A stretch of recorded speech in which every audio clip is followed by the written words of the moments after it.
My favorite part of user experience design is when we get to have a player sit down and play the game and experience it regardless of the barriers they might face.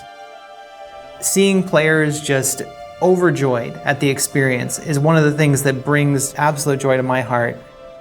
I hope that everything that we do to make accessibility better within the game, that's something that we can bring to as many people as possible.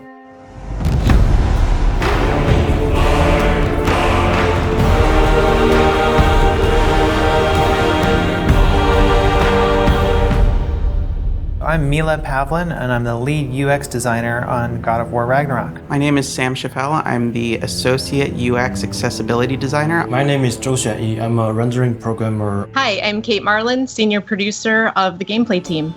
My primary job is to make sure that as I'm looking across the game, as features are developed, that designers and programmers and artists up front are asking themselves, am I taking accessibility features into account while I'm designing this? Is there something I can add systemically that will help integrate this feature across the board? My job is to hook up everything and implement the accessibility features on the rendering side so that the designers are able to implement the features into the game. Great! I'll head across for a better look. User experience design allows us to look at accessibility from the user perspective. So we are the ones who are actually going into the game and looking at the different design problems that there are to solve within the game and figuring out ways that players can access that content regardless of anything that they might have a difficulty with because of accessibility concerns. Accessibility at its core is making sure that we allow folks who want to play a game to be able to access the game and all of its features. That allows players to have experiences that they might not otherwise be able to. From swinging your axe as Kratos to traversing the realms and experiencing the story. These features make it possible to do these things. People are no longer limited by their physical capabilities, and they will be able to enjoy the game just like anybody else. There's a saying in the accessibility community, never about us without us, and we really wanted to make sure that everything that we are doing is with the community and not just about them. So we have to reach out to fans and understand what their needs are when it comes to accessibility concerns, and we have to reach out through consultants and playtesters to understand what things may be hindering someone from being able to complete the game. It's always the best to be able to communicate with the user and see what they're happy with and what they want improved. Some of the most inspiring things that I've seen that have made me want to think more about accessibility is seeing the stories that players have and how much it means to them when they're able to sit down with the game for the first time and play more than they ever thought they could. Boy, we must be better.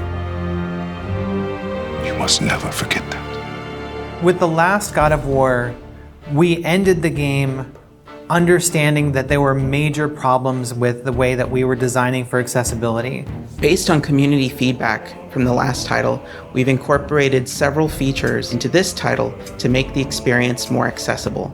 We talked to them about what they needed in order to play going forward, and we started to prioritize things very early in production.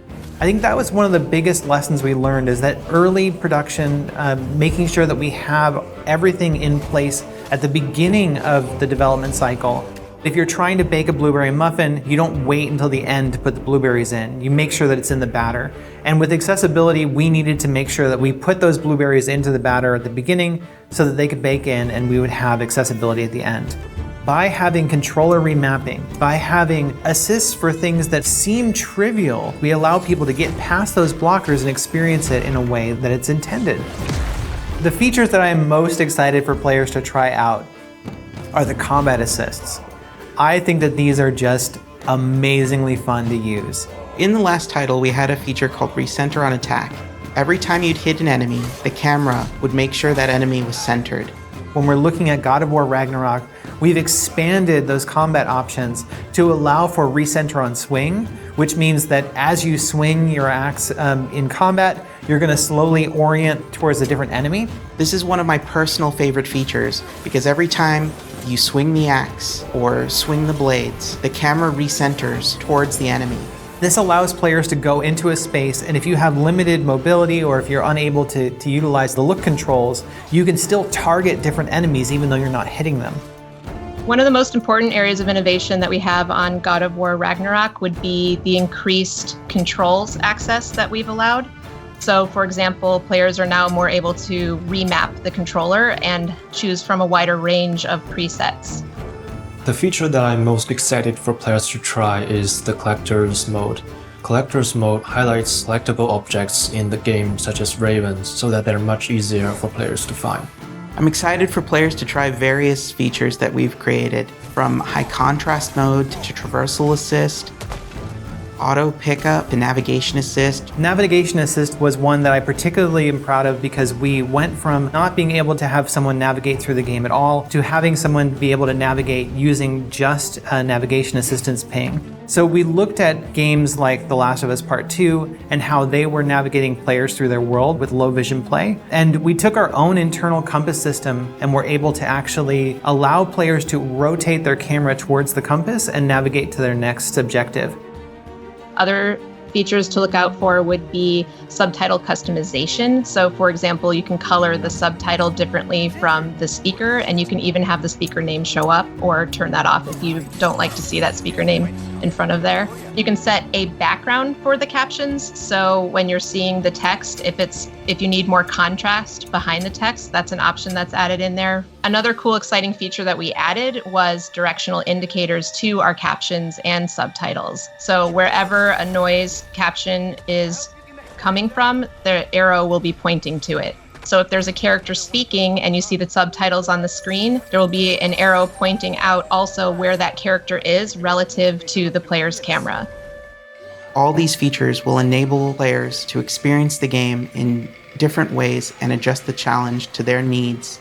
Some of the things that I found useful are just settings around kind of reducing the amount of inputs I have to do when I don't feel like it's super necessary for me to control that aspect of the game. This one has helped me by having options like traversal assist, which just kind of makes the character vault over things and climb up things automatically, which reduces the strain on my body so I can just get ready to fight rather than just be spending time like traveling over things.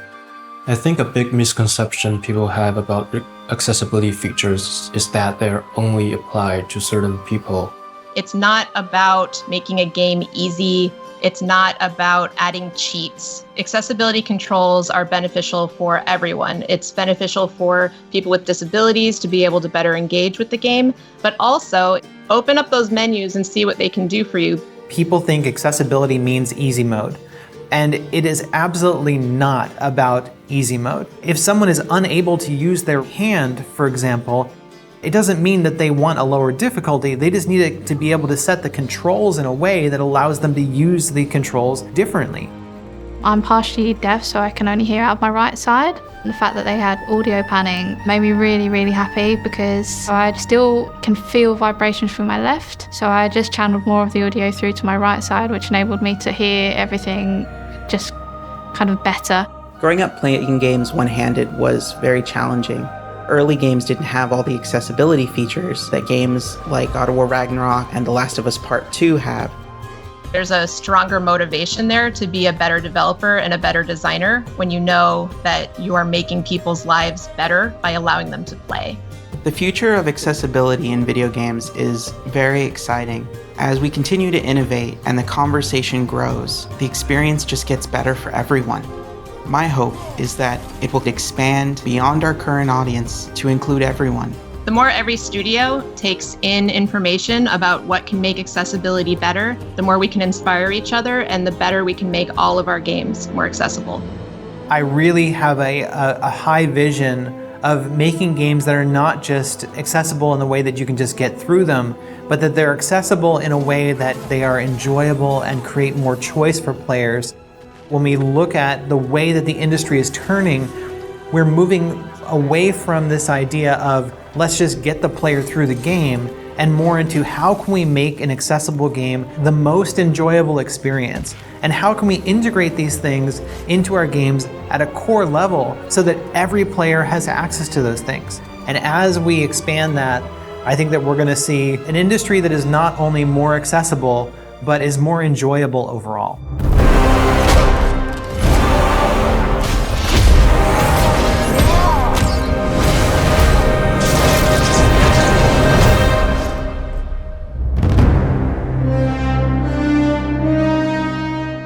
PlayStation